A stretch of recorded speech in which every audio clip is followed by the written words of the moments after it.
এই তো সেই বাড়ি এসো। ঢুকতে সংকোচ লাগে চিত্রা। স্বামী খুঁয়েছি, অথচ অথচ পরনের শাড়ি। সে তুমি আমার কথায় পড়েছো মা। আমি তোমায় থান পড়তে দেব না, কিছুতেই না। আর কেউ যদি কিছু বলে তার জবাব আমি দেব। চিত্রা, হ্যাঁ, কিন্তু এ আমরা কার বাড়িতে এলাম? তোকে তো বলেছি তোর এক দুঃসম্পর্কের মাসি তোর বাবার কাছে চিঠিও দিয়েছিলাম। সে তো জানি, কিন্তু এই যে বিরাট বড় লোক, ফিরে চলো মা, ফিরে চলো। কি বলছিস? বড় লোককে যে আমার বড় ভয় করে। এরা যে সবকিছু ছিনিয়ে নেয়। ফিরে চলো মা, ফিরে চলো।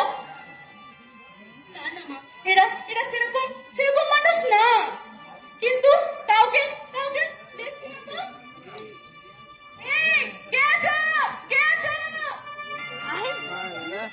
কি ব্যাপার? এখানে এত গোলমাল কিসের? তুমি কে? কি বলে মাই?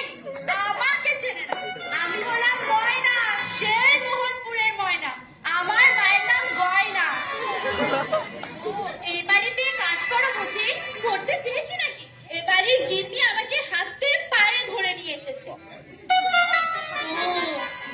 কিন্তু মায়েরই বলছি, আমি এখানে আর থাকবো না। আমাকে দেখেছি তো? দেখেছি। আমি তো দেখতে পারি। সবাই বলে একেবারে সিনেমার হিরোইন। হিরোইন কি রে চিত্রা? হিরোইন ওই হলো। সিনেমার লোকেরা আমাকে পেলে একেবারে লুফে নেবে। তখন আর তোমাদের মতো লোকের সাথে আমি আর কথাই বলবো না। একটা কথাও বলবে না? একটা কথাও না। নামটাও বলতে দেবো। নাম হবে মধুচিরি। কি মিছিরি? মিছিরি নয়, মধুচিরি। হ্যাঁ, তখন আমার কত টাকা, কত দাস দাসী। আচ্ছা, এ বাড়িতে? আরে তখন থেকে বকবক করে যাচ্ছে বাড়ি। আর আজকের দেখো একেবারে বাড়ির ভেতরে ঢুকে পড়েছে। বলা নেই, কওয়া নেই। কি চাই কি শুনে এখানে? বলছি এবারে গিন্নিকে একটু ডেকে দাও না। অমনি তুমি বলবে, আমি অমনি ডেকে দেবো আর কি। যাও তো, বিদায় হয় এখান থেকে। অমন করে কুকুর বেড়ালের মতো তাড়াবেন না। আমি যে বড় দরকারে এসেছি।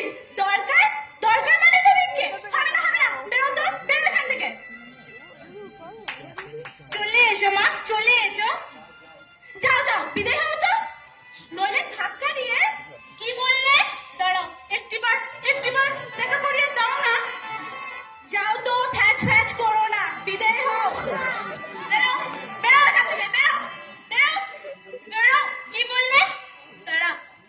দাঁড়া চিত্রা, আমাদের যেগুলো নিক সইতে হবে মা। কেন মা, কেন? কিসের এত প্রয়োজন? কিসের এত দরকার মা, যে এত বড় অপমান মুখ বুঝে সইব? ফিরে চলো মা, ফিরে চলো। না, একটু দাঁড়া, একটু দাঁড়িয়ে যা। আবার সেই দাঁড়াবে। এই তোমরা বেরো তো, বেরো এখান থেকে, বেরো এখান থেকে। মেরে ময়না, কাকে আবার দাঁড়াচ্ছিস? এই দেখো না মা, কোথ থেকে দুটো পুলিশ এসে ছুটেছে। আবার বলছে আপনার সাথে দেখা করতে চায়। কই? এ কি তুমি? চেনা লোক নাকি মা? তা দিয়ে তোর কাজ নেই, যা ভেতরে যা। যাচ্ছি। বড় লোকেদের ব্যাপারই বাইরে আলাদা।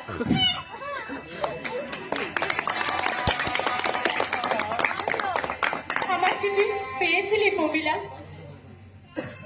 পেয়েছিলাম, কিন্তু তোমার তো আসার কথা ছিল না। তবু এলাম। কেন এলে? আমি অফিসে কাছে বিদেশে ফিরতে 1 বছর।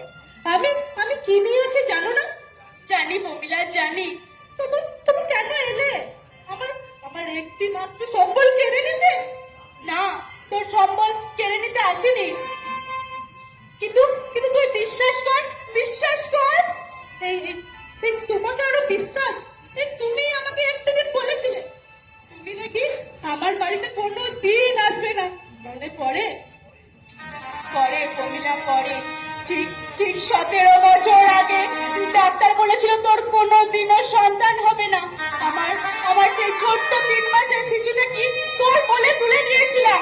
তোর জামা কাপড় কোনো কথা না শুনে আমি তোকে সেই ছোট্ট শিশুটাকে তোর কোলে তুলে নিয়েছিলাম। আর সেই সঙ্গে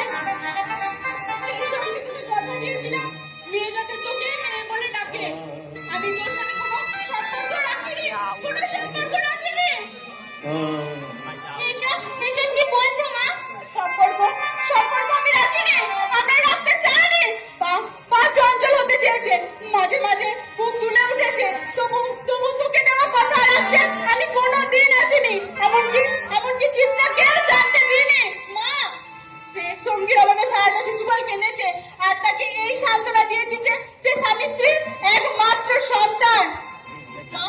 এ কি সত্যি? বলো মা বলো, এ কি সত্যি? সত্যি।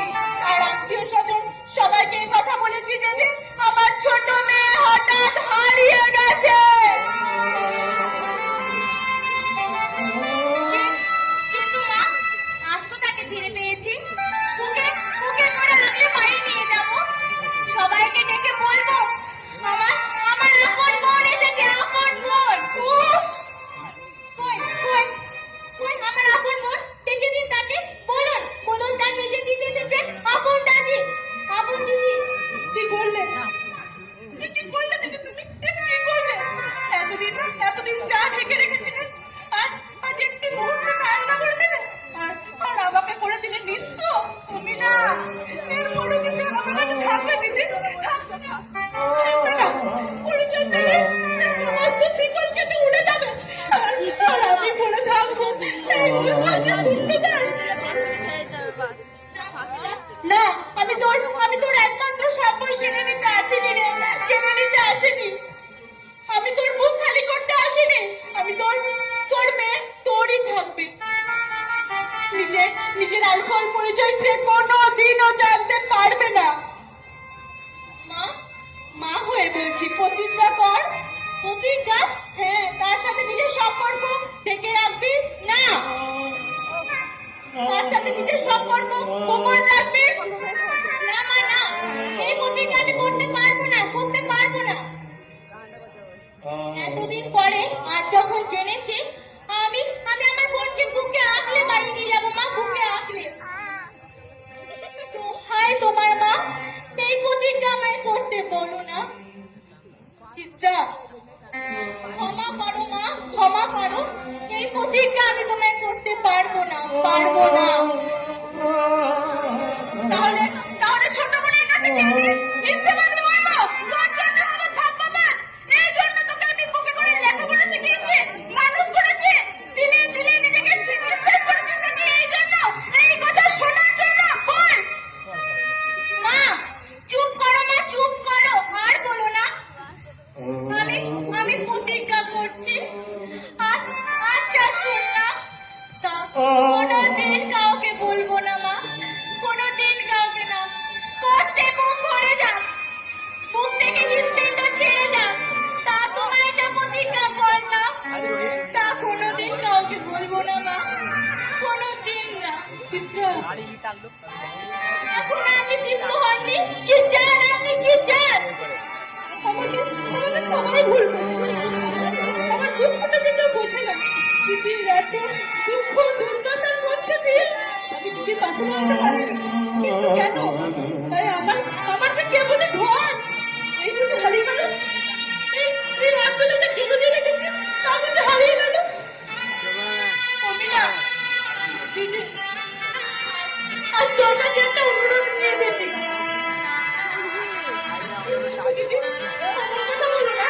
টাকা পয়সা আমি কিছু চাই না, তুই কিছু চিন্তাকে তোর কাছে রাখবি। এসব কি বলছো মা? তুমি যে বলেছিলেন কদিনের জন্য বেড়াতে আসবি, তবে সে কি চল আছে, তুই থেকে বসিস। মা, চিন্তা করিনি, তোর জন্য তা করতে হবে। ঠিক আছে দিদি, তুমি স্বামীর পিঠে ছাড়বে না, আমি চিন্তাকে আমার কাছে রাখবো না। আমি থাকবো না, থাকবো না আমি।